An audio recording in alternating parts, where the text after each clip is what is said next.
What's going on, guys? Kurt here with another 5-minute guitar lesson.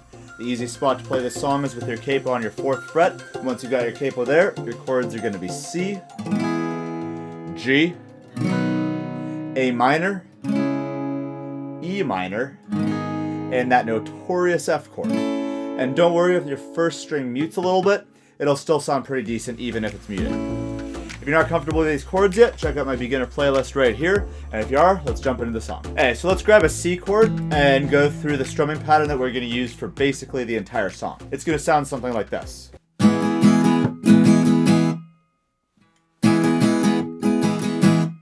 That's it. So we've got 2 blocks, and we're going to start with a down strum on the first block, up strum on the second block, and in between each of them, you're going to use the side of your palm to just stop the strings and stop the chords from playing.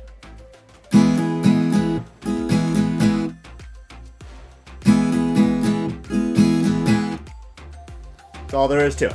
So the chord progression we're going to start with is a bit of a doozy, so it's actually easiest just to follow along with me and try it out a few times on your own, and then eventually you'll kind of get the hang of it. The one thing you want to keep note of is that the first G and the E minor are just transition chords. So they're only actually played twice each to transition into the next chord. So what I mean by that is you're going to start with your C,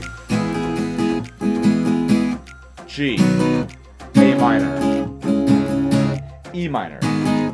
So you see how you only play them twice to kind of jump into the next chord? That's all I mean by that. So just try it out a few times and play along with me. The day you kissed my lips, light as a feather, and it went just like this. No, it's never been better than the summer of 2002. So you can just play the easy chords for the entire song if you want, but you can also do what they actually do in the studio version of the song, which is to finger pick the chords. I'll show you now how to do this for the verse, and you can just apply the exact same thing to all the other sections. All you have to do is take the same chords and the same timing and just finger pick them or arpeggiate them instead of playing the chords themselves.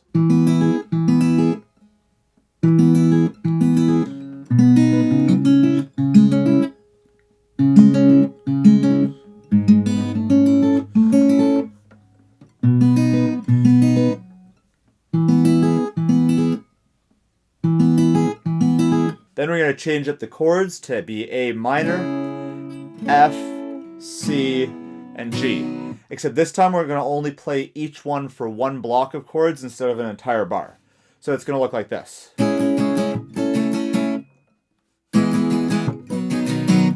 you're going to play through that once, and then you're going to do F for an entire bar, and then G for an entire bar.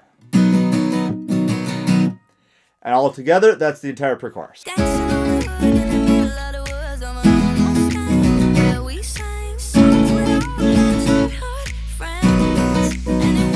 next up, we're going to change up the chords again and go from an F to a C to a G to an A minor. We're going to do the same kind of thing. We're going to switch every block of chords, except this time it's the chorus. So I'm going to make it big and full and open it up, and not going to mute it after each block. I'll also add in a few more strums to make it fuller and bigger and more exciting. And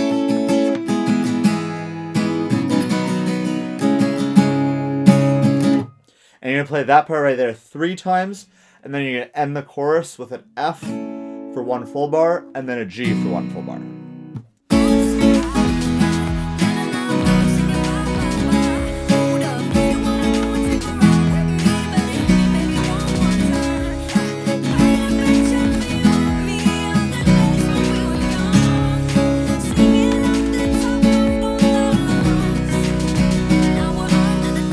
After that second chorus, though, we've got a post-chorus, which is where it changes up again a little bit. So over here, we're going to play the same kind of way as we did in the chorus, with big, open, full chords and not muted. And our chord progression this time is going to be C, G, A minor, and F. And again, we're switching every block of chords.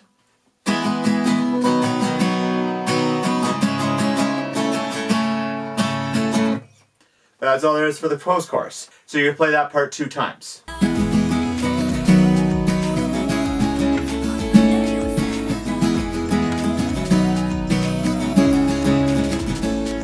That's all the parts of this song. If you can play all those parts, you can play the entire song. Make sure to leave a thumbs up and a comment if you like this video. And guys, big news, I'm starting Instagram. I don't really know how to use it, but if you want to join me on the gram, then click on the link here. I'll also leave a link in the description below. And I'll see you in the next 5-minute guitar lesson.